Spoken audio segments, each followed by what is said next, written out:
Viral nga ngayon sa social media ang actress na si Kim Chiu. Ito yung matapos mamataan sa Davao City na tinakpan ang mukha nito, ang tarpaulin nito sa isa sa franchise doon ng Julie's Bake Shop.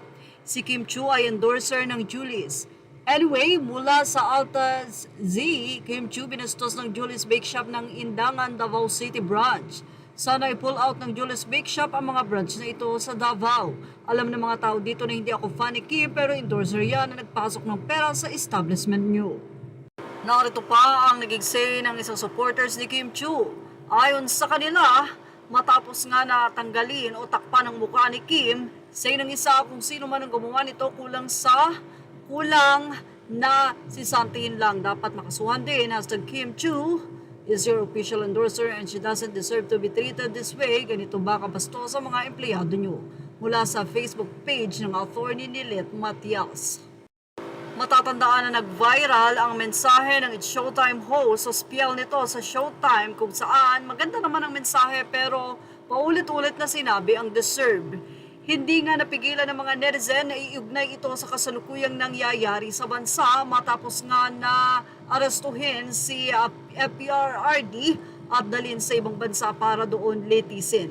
Deserve ang mga winiwika ng mga anti-Duterte.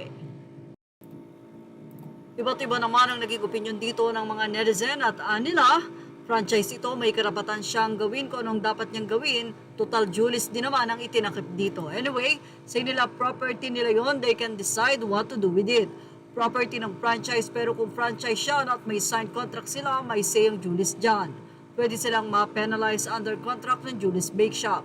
Franchise po yung Julie's Bake Shop, obviously may contract yan sa Julie's Main. Huwag kang mema pag walang alam.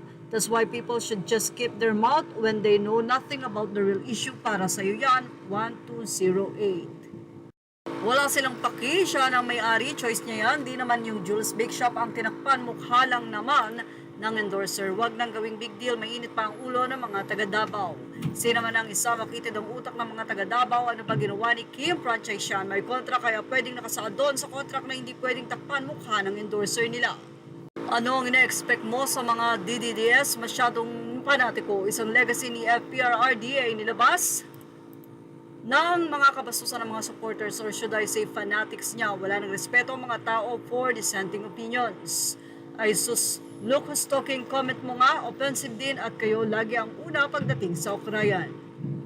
Sa inang isa tumpak ang lala naman, inaano ba ni Kim mga Davaoenyo na yan, feeling ng mga DDS lahat tungkol sa poon nila. Nagtatrabaho lang yung tao, nagbasa lang ng spells, same ni Navong at Vice Ganda na binash din.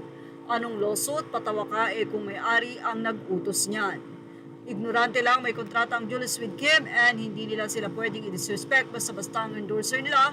Isip-isip huwag samba ng samba kung kaninong poon.